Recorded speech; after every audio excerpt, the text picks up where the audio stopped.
Hi hello నమస్తే welcome to my channel. ఈ వారం స్టార్ మా పరివారంలో హోలీ స్పెషల్ అయితే జరగబోతుంది. ఇక హోలీ అనగానే మనందరికీ గుర్తొచ్చేది కలర్స్. ఇక కలర్స్తో ఆడే ఆటలు కూడా అస్సలు నిజంగా నెక్స్ట్ లెవెల్లో ఉంటాయి. సో అందరూ కూడా చిన్నపిల్లల్లాగా ఆ వాటర్ని పైన పోసుకోవడం కానివ్వండి, ఆ కలర్స్ అంటించుకోవడం, ఇవన్నీ చాలా సరదా సరదాగా ఉంటాయి. బట్ ఇప్పటి రోజుల్లో వాటర్ని సేవ్ చేసేయడం కోసం చాలామంది ఈ ఆటల్ని తగ్గించేశారు. కానీ అప్పటి రోజుల్లో చాలా బాగా చేసుకునేవాళ్ళు. సో అందుకే మన స్టార్ మా పరివారం వాళ్ళు అప్పటి రోజుల్ని గుర్తు చేసుకోవడం కోసం వాటర్‌ని, కలర్స్‌ని అంతా వీళ్ళే సప్లై చేసేస్తున్నారు.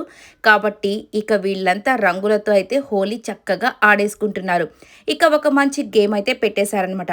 ఇక్కడ కొంతమందిని కూర్చోబెట్టి వాళ్ళకి డైస్ అయితే వేస్తారు. ఇప్పుడు ఫస్ట్ వచ్చేసి గోమతికి డైస్ వేసినప్పుడు తనకి 5 నెంబర్ వచ్చింది. సో, పక్కనున్నటువంటి వ్యక్తికి ఆ 5 కంటే ఎక్కువ నెంబర్ వస్తే వాళ్ళు సేవ్ అవుతారు. వీళ్ళ మీద బకెట్‌తో వాటర్ పోసేస్తారు. ఇక ఆ పక్కనున్న వ్యక్తి ఎవరో కాదు, మన అన్‌లక్కీ అనే చెప్పుకోవాలి, యాదమ్మ రాజుని. అంటే ఏడిపించడం కోసం అలా అంటున్నాను అంతేలెండి. సో, తను చాలా లక్కీ అబ్బాయి కాబట్టి ఆ ఇండస్ట్రీలో ఉన్నాడనే చెప్పుకోవచ్చు. యెస్. ఇక తనకి ఏం వస్తుందా డైస్‌లో నంబర్ అని చెప్పి అందరూ చూస్తూ ఉన్న టైంకి నంబర్ 1 వచ్చింది. ఇక చూసుకోండి అక్కడ వేసేది కూడా, "రేయ్!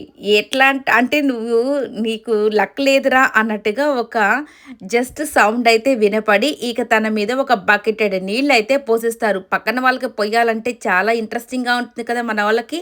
సో, బకెట్ నిండా చక్కగా గుమ్మరిచ్చేస్తారు వాటర్‌ని.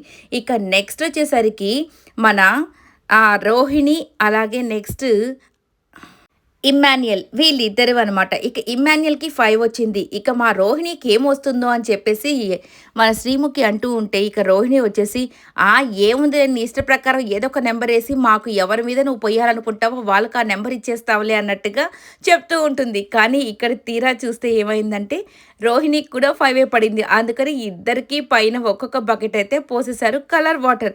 ఇక రోహిణి అయితే గడగడ వణికిపోతూ ఏంటి ఇట్లాంటి పని చేశావు అన్నట్టుగా చూస్తూ ఉందన్నమాట. ఇక నెక్స్ట్ వచ్చేసరికి శ్రీధర్ అలాగే సుహాసిని వీళ్ళిద్దరి మధ్య పోటీ. సో శ్రీధర్‌కి ఈసారి ఏమొచ్చింది 1 అయితే వచ్చింది. ఇక శ్రీధర్‌కి 1 వచ్చింది కాబట్టి ఇక నెక్స్ట్ వచ్చే వాళ్ళకి ఏదొచ్చినా అంటే 2 వచ్చినా, 3 వచ్చినా పర్వాలేదు కదా! చాలా హ్యాపీగా సుహాసిని అయితే అబ్బా! నేను చక్కగా గెలుస్తాను అన్నట్టుగా చాలా హ్యాపీగా ఉన్నింది. కానీ మన వాళ్ళు అస్సలు ఊరుకుంటారా? అస్సలు ఊరుకోరు కదా! ఇక ఆ నెంబర్‌ని మార్చేసేసి స్వాప్ చేసేసి శ్రీధర్ నెంబర్‌ని సుహాసినికి, సుహాసిని నెంబర్‌ని శ్రీధర్‌కి ఇచ్చేసి సుహాసినిని ఇక పట్టుకొని తన మీద బకెటెడ్ నీళ్లు పోద్దామని రెడీగా ఉంటే తనైతే ఇక షో నుండి వెళ్ళిపోతాను అన్నట్టుగా వెళ్ళిపోతుంది. "రేయ్ పట్టుకోరండ్రా" అంటే ఇక మానస్ వాళ్ళు వెళ్ళి మరి ఎత్తుకొని తీసుకొని వచ్చేస్తాడు. ఇక తీసుకొని వచ్చేస్తే ఊరుకుంటారా మన వాళ్ళంతా కలిసి బకెటెడ్ వాటర్‌నయితే కలర్ వాటర్‌ని రెడ్ కలర్ వాటర్‌ని పోసేస్తారు. ఇక కామ్‌గా పోసిన వాళ్ళన్నా కామ్‌గా ఉంటారంటే మళ్ళీ టీజ్ చేస్తారు.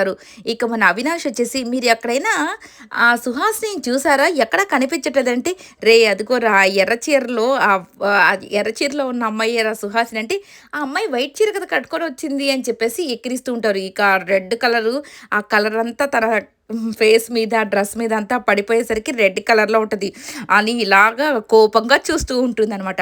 సరే ఇదంతా పక్కన పెట్టేసి ఇక ఫన్నీ గేమ్స్ ఉన్నాయి కదా! ఇక వీళ్ళందరినీ అబ్బాయిలనంతా కూర్చోబెట్టేసుకొని, మీ జీవితంలో ఎవరైనా రాధిక లాంటి అమ్మాయిలున్నారా అని చెప్పేసి ఒక్కొక్కరిని క్వెషన్స్ వేయడం స్టార్ట్ చేస్తదనమాట. ఇక హరి అయితే నాకు చిన్నప్పుడు 1, 2, 3 ఈ ముగ్గురు గర్ల్ ఫ్రెండ్స్ ఉన్నారు అన్నట్టుగా చెప్తుంటే, ఇక మన ఇమ్మాన్యుయల్ అయితే, "ఒరేయ్ నీకెవర్రా అసలకి ఒక్క అమ్మాయి పడ్డం ఎక్కువైతే ముగ్గురు అమ్మాయిలు నిన్ను ఇష్టపడ్డారంటే అసలు వాళ్ళు ఎలాంటి వాళ్ళురా? వాళ్ళెవర్రా?" అని చెప్పి అంటూ ఉంటారు.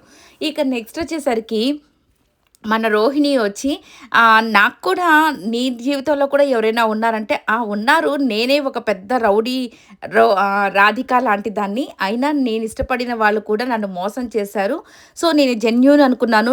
నా దగ్గర ఉన్నప్పుడు ఒకలాగా, బయట ఉన్నప్పుడు ఒకలాగా ఎలా వ్యవహరించారనేది తన పాస్ట్ గురించి కూడా కొన్ని చెప్తదనమాట. దాని తర్వాత అక్కడ ఉన్నటువంటి గోమతి కూడా, "యెస్ నేను కూడా నాకంటే 7 ఇయర్స్ ఏజ్‌లో పెద్దున్నాయన గాడ్ ఫాదర్ లాగా అన్నీ ఆయనే అనుకోని అట్లా ఉండేదాన్ని. కానీ దాని తర్వాత ఆయన వేరే ఆమెతో రిలేషన్‌షిప్ పెట్టుకొని ఉన్నాడని తెలిసినప్పుడు చాలా బాధ కలిగిందని చెప్తూ ఉండగానే అప్పుడే వచ్చి మన అవినాష్ తన ఒంటి మీద ఇట్లా చెయ్యి ఎయబోతూ ఉంటే, "అదిగో అతనే నీ గాడ్ ఫాదరు. నీకంటే 7 సంవత్సరాలు పెద్దవాడే. అలాంటి వాడే కదా! అని చెప్పేసి ఇక ఇమ్మాన్యుయల్ చెప్తూ ఉంటాడు. ఇక పృథ్వీ వచ్చేసి నీ రిలేషన్‌షిప్ గురించి చెప్పు అనంటే, అది లవ్ అని ఆ టైంలో తెలీదు అనగానే ఇక రోహిణి వచ్చేసి, బాబు నువ్వు చేసింది కూడా లవ్ ఏమి కాదులే.